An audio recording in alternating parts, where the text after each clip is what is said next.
మన చారిత్రాత్మక సినిమా అనేది మటుకు పవన్ కళ్యాణ్ గారి రూపంలో వచ్చింది. చాలా బాగుంది. హైలైట్. నా భూతో నా భవిష్యత్ చాలా బాగుంది. అంత బాగుంటుందండి? బాగుంటుంది సార్, బ్రహ్మాండంగా ఉంటుందండి. పప్పీక్స్ అసలు రోమాలు అలా నాకు లెగిసిపోయాయి. ఎంట్రుకలు నిక్కవచ్చుకుంటాయి ఇక్కడ.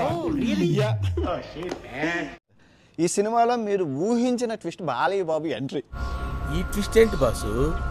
సినిమా ఓవరాల్గా బ్లాక్ బాస్టర్ హిట్, రికార్డుల కలెక్షన్స్. మళ్ళీ ఇలాంటి సినిమా మళ్ళీ రాదు. అదే కనుక జరిగితే ఈ జన్మకి నాకు ఇంకేం అక్కర్లేదురా. Okay, coming to the point. ఇప్పుడు నేను మీకు ఒక విషయం చెప్పాలండి. చెప్పు, చెప్పి తగలడు. ఇప్పుడు వరకు మీరు విన్నది కన్నది ఇదంతా ఒక కనువిప్పు నాటకం కోసం చెప్పింది. నాటకం ఏంటి? ఇదంతా నాటకమా? నేను ఎప్పటికీ నమ్మలేకపోతున్నాను రామనాథం గారు. ఎంత మైకుడు నువ్వు ప్రిన్సిపాల్ ఎలా అయ్యావయ్యా? పని చేసి కష్టాలు, లైఫ్, ఆ ప్యాషన్ అన్నీ పెట్టి చేసిన సినిమాకి మీరు రివ్యూ ఎలా ఇస్తారు? అది అలా గట్టి పెట్టండి బాబు. ఏడ్చేవలే, నీ అవతారం చూసుకున్నావా? రైట్.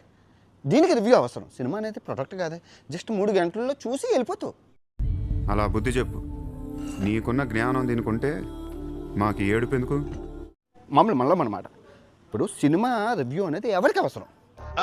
అంటే అది ఏ హీరో అయినా అట్టర్ ఫ్లాప్ సినిమా తీయాలని కోరుకుంటాడా? ఏ నిర్మాత అయినా అట్టర్ ఫ్లాప్ సినిమా తీయాలని కోరుకుంటారా? నాయుడు గారు, మీరు ఒక్కరే సార్ నన్ను పూర్తిగా అర్థం చేసుకుంటే. కరెక్ట్ రాజా, కరెక్ట్. మొగుడు చేస్తే మొండకు బుడ్డి రాదు అన్నట్లు ఒక్కరు సచ్చాడంటే మిగతా రివ్యూ గల్ అందరూ తట్టా పట్టుకొని సర్దుకొని వెళ్ళిపోతారు. అన్నా నువ్వు అట్లా అనొద్దన్నా.